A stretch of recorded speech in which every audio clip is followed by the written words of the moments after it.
मेरे प्यारे दोस्तों नमस्कार। कैसे हैं आप लोग। मैं आशा करता हूं कि आप लोग बढ़िया होंगे और आप लोग अपने परीक्षा की तैयारी कर रहे होंगे। दोस्तों आज की क्लास में हम लोग रसायन शास्त्र के पाठ संख्या 2 जिसका नाम अम्ल भस्म और लवण है, इसके ऑब्जेक्टिव सवाल को देखने वाले हैं। यहाँ से दोस्तों जितने भी ऑब्जेक्टिव सवाल बन सकते हैं या जितने भी ऑब्जेक्टिव सवाल आपसे परीक्षा में पूछे जा चुके हैं उन सभी सवालों को लिया गया है और ये सभी के सभी सवाल आपके परीक्षा की दृष्टि से काफ़ी इंपॉर्टेंट है, वेरी इंपॉर्टेंट है। तो आइए दोस्तों देखते हैं कि पहला सवाल क्या है। यदि आप हमारे चैनल पर नए हैं तो चैनल को सब्सक्राइब कर दीजिए, इस वीडियो को लाइक कर दीजिए। यदि आपका कोई भी दोस्त मित्र भाई बहन 10वीं कंप्लीट तैयारी करना चाहते हैं तो इस वीडियो को शेयर करके सब्सक्राइब जरूर करवाइए। और देखिए दोस्तों पहला सवाल आपकी स्क्रीन पर दिया गया है। सबसे पहले आप लोग एक एक सवाल को पढ़ते जाइए, फिर ऑप्शन देखिए और उसके बाद आप लोग उत्तर बताइए। और इसमें लगभग 40 से 45 ऑब्जेक्टिव सवाल है और 40 से 45 ऑब्जेक्टिव सवाल में कितने सवाल का सही उत्तर दे पाते हैं इसका आंसर आप लोगों को कमेंट में जरूर बताना है। और कोई भी सवाल आपका गलत होता है तो आप चाहे स्क्रीनशॉट ले सकते हैं या आप लोग कॉपी पर नोट करके देखिएगा कि ये सवाल है तो इसका उत्तर क्या होगा, हमारा उत्तर कहाँ गलती हुआ है। तो देखिए पहला सवाल आपकी स्क्रीन पर दिया गया, बहुत ही आसान सवाल है, बेसिक सवाल है कि इस खाने वाले सोडा का रासायनिक नाम क्या है। जो खाने वाला सोडा है उसका रासायनिक नाम क्या है। तो खाने वाला सोडा का दोस्त रासायनिक नाम होता है सोडियम बाइकार्बोनेट। सही उत्तर हो जाएगा ऑप्शन नंबर सी। यदि यही सवाल पूछ देगा कि सोडियम बाइकार्बोनेट का सूत्र क्या होता है तो सोडियम बाइकार्बोनेट का सूत्र NaHCO3 होता है, जिसे आप लोग सोडियम हाइड्रोजन कार्बोनेट भी पढ़ सकते हैं। सोडियम बाइकार्बोनेट को सोडियम हाइड्रोजन कार्बोनेट भी कहा जाता है। तो याद रखिएगा खाने का सोडा का रासायनिक नाम सोडियम बाइकार्बोनेट होता है। अगला सवाल दिया गया है एसिटिक अम्ल का तनु विलयन के बारे में कौन सा अवलोकन सही है। एसिटिक अम्ल, सबसे पहले हमें कमेंट में ये बताइए कि एसिटिक अम्ल किस में पाया जाता है। एसिटिक अम्ल किस में पाया जाता है। जैसे टमाटर में ऑक्जेलिक अम्ल पाया जाता है, इमली में टार्ट्रिक अम्ल पाया जाता है, ठीक उसी प्रकार एसिटिक अम्ल किस में पाया जाता है ये कमेंट में जरूर बताइए। तो बताइए कि एसिटिक अम्ल का तनु विलयन के बारे में कौन सा अवलोकन सत्य है। तो एसिटिक अम्ल के तनु विलयन के बारे में एक अवलोकन सत्य है, यह सिरका सा गंध देता है। इसमें से एसिटिक अम्ल में से सिरका सा गंध देता है। अगला सवाल है इनमें से कौन लवण है। देखिए ये जो सवाल है 2015 के प्रथम शिफ्ट में, 2020 के सेकेंड शिफ्ट में और 2024 के सेकेंड शिफ्ट में 3 बार पूछा गया है। जो भी कोई सवाल आपसे परीक्षा में कम से कम 2 बार पूछा जा चुका है तो उन सवाल को ध्यान से देखना है, क्योंकि हो सकता है कि आपसे आने वाले पेपर में भी वैसा सवाल रिपीट कर देते। जो भी सवाल जब कोई भी सवाल 2 बार 3 बार 4 बार रिपीट किया है तब पक्का है कि आपके आने वाले पेपर में वो सवाल हो सकता है। तो ये इसका सही उत्तर क्या हो जाएगा कि इनमें से लवण कौन है। तो इनमें से लवण है K2SO4। K2SO4 क्या हो जाएगा दोस्तों, एक लवण है।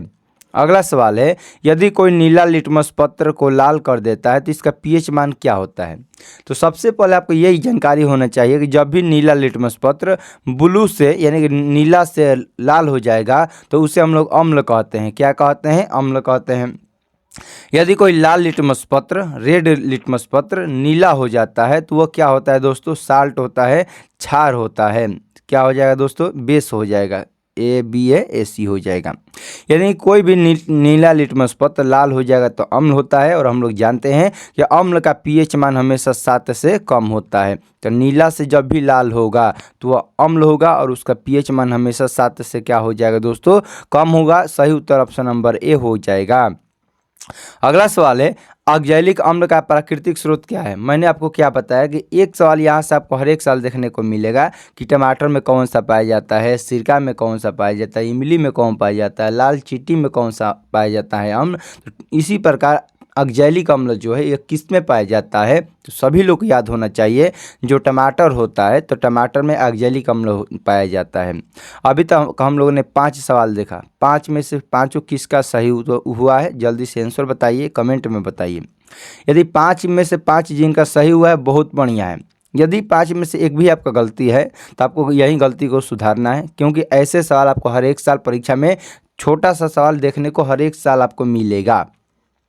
अगला सवाल है कि प्लास्टर ऑफ पेरिस का रासायनिक सूत्र क्या होता है। इसमें जो ऑप्शन है थोड़ा सा गलती किया हुआ है। तो प्लास्टर ऑफ पेरिस का रासायनिक सूत्र होता है CaSO4 into half H2O। CaSO4 into half H2O plaster of Paris का सूत्र होता है। यदि हम बात करेंगे प्लास्टर ऑफ पेरिस का रासायनिक नाम क्या हो जाएगा, तो Ca से हो जाएगा कैल्शियम, SO4 से हो जाएगा सल्फेट, 1/2 को अर्ध कहा जाता है या हेमी कहा जाता है, और H2O मतलब हो जाएगा जल। जल को क्या कहते हैं, हाइड्रेट। तो कैल्शियम सल्फेट अर्ध हाइड्रेट, प्लास्टर ऑफ पेरिस का रासायनिक नाम क्या हो जाएगा, कैल्शियम सल्फेट अर्ध हाइड्रेट हो जाएगा। यानी कि सही उत्तर नहीं दिया है तो इसको याद रखना है, यहाँ पर 1/2 छूटा है, ऑप्शन नंबर बी। अगला सवाल है आयोडीन युक्त नमक कौन है। जिस भी नमक में, सबसे पहले तो हम लोग को मालूम है कि नमक का सूत्र होता है NaCl। जब भी नमक में Ki की मात्रा मिला जाएगी और या KiO3 की मात्रा मिला दिया जाएगा तो नमक क्या हो जाएगा दोस्त, आयोडीन युक्त हो जाएगा। इसीलिए सही उत्तर ऑप्शन नंबर सी हो जाएगा, NaCl plus Ki। NaCl plus KiO3 ये दोनों के दोनों क्या है, आयोडीन युक्त नमक है। अगला सवाल है प्लास्टर ऑफ पेरिस का रासायनिक नाम क्या है। प्लास्टर ऑफ पेरिस का रासायनिक नाम क्या है, तो प्लास्टर ऑफ पेरिस का रासायनिक नाम हमने क्या बताया, कैल्शियम सल्फेट और हाइड्रेट होता है। ऑप्शन नंबर डी हो जाएगा इसका सही उत्तर। अगला सवाल है लवंग तेल किस प्रकार का सूचक है। लवंग का जब भी तेल आप लोग सोचिए सूंघिएगा तो उसमें से एक प्रकार का गंध निकलता है। तो लवंग का जो तेल होता है वह एक गंधीय सूचक के अंतर्गत आता है। हम आपसे सवाल पूछते हैं कि गंधीय सूचक कौन कौन होता है, तो पहला तो लवंग का तेल आप लोग बोल दीजिएगा। दूसरा याद रखिएगा वैनिला इत्र, वैनिला इत्र, इत्र मतलब होता है सेंट। और तीसरा क्या हो जाएगा दोस्तों, प्याज का रस। प्याज का रस भी क्या होता है दोस्त, गंधीय सूचक के अंतर्गत में आता है। अगला सवाल है कि दही में कौन सा अम्ल पाया जाता है। जो हम लोग दही अम्ल खाते हैं कि दही में कौन सा अम्ल पाया जाता है, तो दही में लैक्टिक अम्ल पाया जाता है। यदि आपको किसी भी सब्जेक्ट का नोट्स PDF चाहिए, 10वीं क्लास का किसी भी सब्जेक्ट का नोट्स PDF चाहिए, तो आप लोग इस दिए गए नंबर पर 9693 56 30 44 पर कॉल या मैसेज करके फ्री ऑफ कोर्स में 10वीं क्लास का किसी भी सब्जेक्ट आप लोग नोट्स प्राप्त कर सकते हैं। अगला सवाल दोस्त दिया गया है कि शल्य चिकित्सा में टूटी हुई हड्डियों को जोड़ने के लिए प्रयुक्त होने वाले रासायनिक पदार्थ कौन है। टूटी हुई हड्डियों को जोड़ने के लिए, इतना लंबा चौड़ा सवाल को नहीं देना चाहिए, बस ध्यान से पढ़ लेना कि टूटी हुई हड्डियों को जोड़ने के लिए जो रासायनिक पदार्थ यूज किया जाता है उसे प्लास्टर ऑफ पेरिस कहा जाता है। जब आपका हाथ का प्लास्टर होता है, जब आप लोग का हाथ, किसी का हाथ टूटता है, आप लोग का नहीं, जब भी किसी का हाथ टूटता है, पैर टूटता है, तो वहाँ उजला उजला जो हम लोग कहते हैं प्लास्टर किया गया है, तो वही क्या है, प्लास्टर ऑफ पेरिस से। प्लास्टर ऑफ पेरिस जितना ही नमी के संपर्क में आएगा वहीं उतना ही काढ़ा होता जाएगा। इसीलिए सही उत्तर हो जाएगा टूटी हुई हड्डियों को जोड़ने के लिए प्लास्टर ऑफ पेरिस का प्रयोग किया जाता है। अगला सवाल है अमोनियम क्लोराइड का जलीय विलयन का रंग कैसा होता है। जलीय विलयन कैसा होता है, तो जब भी अमोनियम क्लोराइड की बात करेगा तो अमोनियम क्लोराइड का जो जलीय विलयन होता है उसका pH मान 7 से कम होता है, और जब भी किसी का pH मान 7 से कम होगा तो उससे अम्ल कहा जाता है। अगला सवाल है एसिटिक अम्ल का प्राकृतिक स्रोत क्या है। तो देखिए एसिटिक अम्ल हमने आपसे पीछे पूछा और यहाँ पर इसके बारे में पूछ दिया है कि एसिटिक अम्ल किस में पाया जाता है, तो बच्चा वाला सवाल है कि सिरका में एसिटिक अम्ल पाया जाता है। अगला सवाल है सिट्रिक अम्ल का प्राकृतिक स्रोत क्या है। यानी कि मिला जुला का सवाल पूछ रहा है कि सिट्रिक अम्ल किस में पाया जाता है। जो सिट्रिक अम्ल होता है वह किस में पाया जाता है, तो सिट्रिक अम्ल जो होता है नींबू संतरा में पाया जाता है। नींबू संतरा में सिट्रिक अम्ल पाया जाता है, इमली में टार्ट्रिक पाया जाता है, टमाटर में एक्जेलिक पाया जाता है, दही में लैक्टिक अम्ल पाया जाता है। इन सभी को आपको याद रखना है क्योंकि यहाँ से 1 नंबर आपको पक्का मिल जाएगा। अगला सवाल है टार्ट्रिक अम्ल किस में पाया जाता है। तो टार्ट्रिक अम्ल किस में पाया जाता है, तो टार्ट्रिक अम्ल दोस्तों टमाटर में पाया जाता है, नहीं इमली में। हाँ इमली में टार्ट्रिक अम्ल पाया जाता है क्योंकि टमाटर में एक्जेलिक पाया जाता है, इमली में टार्ट्रिक पाया जाता है, दही में लैक्टिक पाया जाता है, सिरका में एसिटिक पाया जाता है। कोई भी सवाल को दोस्त आप लोग हल्के में मत लीजिएगा क्योंकि सभी के सभी सवाल आपके परीक्षा की दृष्टि से काफ़ी महत्वपूर्ण है। यदि कोई छोटा सा सवाल है वो भी आपको 1 नंबर देकर जाएगा, और यदि कोई बड़ा सा सवाल है वो भी आपको 1 नंबर देकर जाएगा। तो इसीलिए आप लोगों को किसी भी सवाल को हल्के में मत नहीं लेना है। जो मैं सवाल करवा रहा हूँ आपको उन सभी सवाल को करते जाना है क्योंकि ऐसे ऐसे सवाल आपको परीक्षा में देखने को जरूर मिलेगा। अगला सवाल है कि लैक्टिक अम्ल किस में पाया जाता है। तो हमने कई बार आपको बता दिया कि लैक्टिक अम्ल किस में पाया जाता है, तो दही में लैक्टिक अम्ल पाया जाता है। अगला सवाल है कि दांतों का क्षय कब से प्रारंभ होता है। यानी कि दांतों का जो हम लोग क्षय है, दांत के झड़ना कब से प्रारंभ हो जाता है, कि जब हम लोग का pH लेवल जो होता है, जब हम लोग के दांत का pH लेवल 5.5 से कम होने लगता है, यानी कि अम्लों का जो दांत का मुंह का जो पीएच मान है उसका पीएच मान 5.5 यानी कि अम्ल से भी कम होने, ज़्यादा अम्लीय होने लगता है, तो वह कब क्या होता है, दांत का क्षय प्रारंभ हो जाता है। इसीलिए याद रखिएगा, दांत का क्षय कब प्रारंभ होगा, जब हम लोग का मुंह का पीएच मान 5.5 से कम होता है तब। अगला सवाल है कि हमारे उदर में कौन सा अम्ल पाया जाता है। उदर का मतलब होता है पेट, तो हमारे पेट में कौन सा अम्ल पाया जाता है, तो हमारे पेट में एक अम्ल पाया जाता है जिसे हम HCl के नाम से जानते हैं, और इसका फुल फॉर्म होता है हाइड्रोक्लोरिक अम्ल, यानी कि सूत्र हो जाएगा HCl और इसका रासायनिक नाम हो जाएगा हाइड्रोक्लोरिक अम्ल। हमारे पेट में हाइड्रोक्लोरिक अम्ल पाया जाता है। अगला सवाल है, किस पीएच वाला विलयन का मान सबसे अधिक अम्लीय होता है। किस पीएच मान वाला विलयन सबसे अधिक अम्लीय होता है, तो जिसका पीएच मान जितना ही कम होगा वो उतना ही अम्लीय होगा, और जिसका पीएच मान जितना ही ज़्यादा होगा वो उतना ही क्षारीय होगा।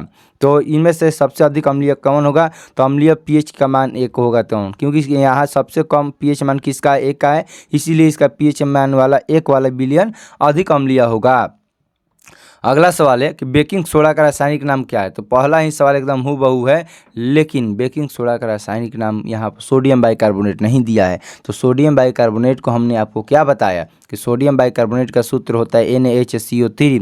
Na से हो जाएगा सोडियम, HCO से हो जाएगा क्या हो जाएगा, बाइकार्बोनेट, लेकिन यहाँ पर सोडियम बाइकार्बोनेट नहीं दिया है, तो Na से हो जाएगा सोडियम, HL हो जाएगा हाइड्रोजन, और CO3 से हो जाएगा कार्बोनेट। तो सोडियम हाइड्रोजन कार्बोनेट सही उत्तर हो जाएगा option number B, sodium hydrogen carbonate baking soda का रासायनिक नाम हो। यदि सोडियम हाइड्रोजन कार्बोनेट नहीं है तो क्या देखिए दिया रहेगा, सोडियम बाइकार्बोनेट भी दिया रहेगा, ठीक है ना। अगला सवाल है, अग्निशामक यंत्र में किसका उपयोग किया जाता है। अग्निशामक यंत्र में किसका उपयोग किया जाता है, तो अग्निशामक यंत्र में सोडियम हाइड्रोजन कार्बोनेट का उपयोग किया जाता है, सोडियम बाइकार्बोनेट का उपयोग किया जाता है। अगला सवाल है, जिप्सम का रासायनिक सूत्र क्या होता है। जो जिप्सम होता है उसका रासायनिक सूत्र क्या होता है, तो जिप्सम का रासायनिक सूत्र CaSO4 × 2H2O होता है, और ऐसा कहाँ पर ऑप्शन है, तो ऑप्शन नंबर ए। देखिए 1/2 लग जाएगा तो प्लास्टर ऑफ पेरिस, और केवल 2 लगा रहेगा तो वो क्या हो जाएगा दोस्त, जिप्सम हो जाएगा। अगला सवाल दोस्त दिया गया है कि फार्मिक अम्ल का IUPAC नाम क्या होता है। जो फार्मिक अम्ल होता है उसका IUPAC नाम क्या होता है, ये 2 पार्ट का नहीं है लेकिन आपको दिया है तो पढ़ना पड़ेगा। IUPAC नाम फार्मिक अम्ल का हो जाता है मेथेनोइक अम्ल। मेथेनोइक अम्ल का नाम फार्मिक अम्ल भी है, ऑप्शन नंबर ए हो जाएगा इसका सही उत्तर। अगला सवाल है कि अम्ल का पीएच मान क्या होता है। जब भी अम्ल के बारे में पूछेगा तो अम्ल का पीएच मान हमेशा 7 से कम होगा। जिसका पीएच मान 7 से कम होगा वो अम्लीय होगा, जिसका पीएच मान 7 से अधिक होगा वो क्षारीय होगा, जिसका पीएच मान केवल 7 होगा तो वह उदासीन हो जाएगा।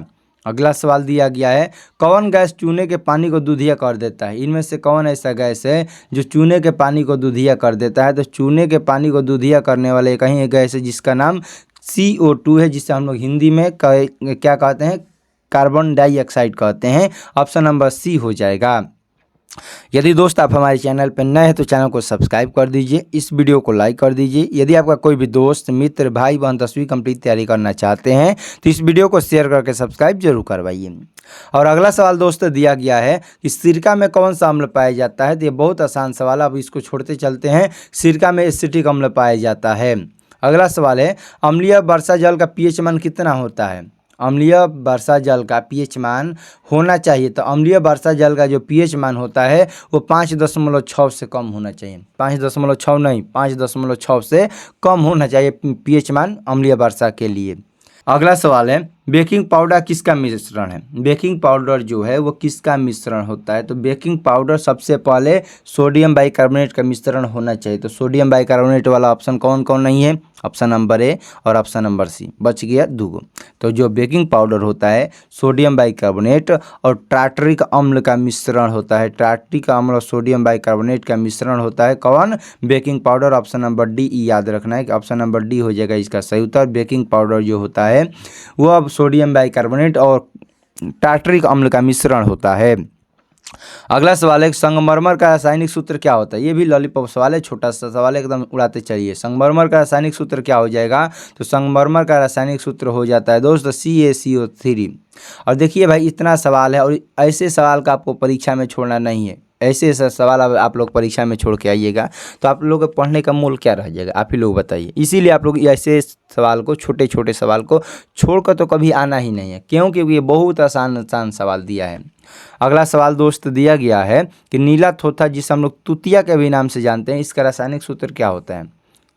बच्चे भाई साहब क्वेश्चन को ध्यान से पढ़िए, जल्दीबाजी नहीं करना है। सवाल दिया गया नीला थोथा, तुतिया का रासायनिक सूत्र क्या होता है। तो तुतिया का रासायनिक सूत्र CuSO4 5:2 होता है। लेकिन बहुत सारे छात्र क्या करते हैं, ऑप्शन नंबर ए लगा कर आ जाते हैं, लेकिन ऑप्शन नंबर ए सही नहीं होगा। नीला थोथा तुतिया का सूत्र जो होता है CuSO4 5:2 होता है। अगला सवाल है, आगे बढ़ते रहिए, ध्यान से सवाल को पढ़ते रहिए और आंसर बताते जाइए। विरंजक चूर्ण का रासायनिक सूत्र क्या होता है। तो विरंजक चूर्ण जो होता है, विरंजक चूर्ण का रासायनिक सूत्र CaOCl2 होता है। या आप लोग ऐसे भी दिया रहेगा तो आप लोग घबराइएगा नहीं, CaOCl Cl दोनों एक ही फार्मूला है, तो इसका सही उत्तर हो जाएगा ऑप्शन नंबर बी। विरंजक चूर्ण का रासायनिक नाम दोस्तों CaOCl या CaOCl2 हो जाता है। दोनों ऑप्शन क्या हो जाएगा, दोनों आंसर सही हो जाएगा। अगला सवाल है, मधुमक्खी का डंक में, जब भी आपको मधुमक्खी डंक मारती है या किसी को मधुमक्खी डंक मारती है तो मधुमक्खी का डंक में कौन सा अम्ल पाया जाता है। तो जब भी मधुमक्खी डंक मारती है तो मधुमक्खी के डंक में मेथेनोइक अम्ल पाया जाता है। सही उत्तर ऑप्शन नंबर डी हो जाएगा। अगला सवाल है, इनमें से कौन फार्मिक अम्ल है। अब बहुत सारा सवाल नहीं है, बहुत ही कम सवाल है। इनमें से फार्मिक अम्ल कौन है। तो फार्मिक अम्ल को ही क्या कहा जाता है, मेथनोइक अम्ल कहा जाता है, जैसा मधुमक्खी के डंक में पाया जाता है। तो फार्मिक अम्ल का ही IUPAC नाम होता है, मेथनोइक अम्ल। अगला सवाल है, सोडा ऐश रासायनिक सूत्र किसका है। सोडा ऐश किसका सूत्र होता है। तो जो सोडा ऐश होता है दोस्तों, सोडियम कार्बोनेट को ही सोडा ऐश के नाम से जाना जाता है। सही उत्तर ऑप्शन नंबर बी हो जाएगा, Na2CO3 इंटू क्या हो जाएगा दोस्त, सोडा ऐश हो जाएगा। अगला सवाल है, सभी अम्ल जल में घुलकर क्या प्रदान करते हैं। 2024 के प्रथम शिफ्ट में पूछा गया सवाल है कि सभी अम्ल जो होते हैं जल में घुलकर क्या प्रदान करते हैं। तो जब भी कोई अम्ल जल में घुलता है तो वो H+ आयन प्रदान करता है। ऑप्शन नंबर ए हो जाएगा। अगला सवाल दिया गया कि चूना जल का रासायनिक नाम क्या होता है। ध्यान से आप लोग सवाल को पढ़िए, आप लोग मन लगा कर सवाल को पढ़िए, ये आंसर बताइए। और इसके अलावा आप लोग घर पर भी जो पढ़ रहे हैं मन लगा कर पढ़िए। जब भी आप लोग मन लगा कर पढ़िएगा, जब आपका रिजल्ट आएगा वहीं आपका रिजल्ट बेहतर मिलेगा। अभी आपको लग रहा है कि पढ़े कि नहीं पढ़े, दिसंबर आएगा तब पढ़ेंगे, नवंबर आएगा तब पढ़ेंगे, ना। अभी से यदि आप लोग अपना मेहनत करते रहिएगा तो आपका रिजल्ट एक दिन बहुत बेहतर आएगा। तो इसका सही उत्तर हो जाएगा जो चूना जल होता है। चूना जल का रासायनिक नाम क्या हो जाएगा। चूना जल का रासायनिक नाम हो जाता है कैल्शियम हाइड्रोक्साइड। कैल्शियम हाइड्रोक्साइड हो जाएगा चूना जल का सूत्र। और इसका सूत्र कोई पूछेगा तो डांगा का छोट पे कहना है कि CaOH2 होता है। कैल्शियम हाइड्रोक्साइड CaOH2 होता है। सही उत्तर ऑप्शन नंबर बी।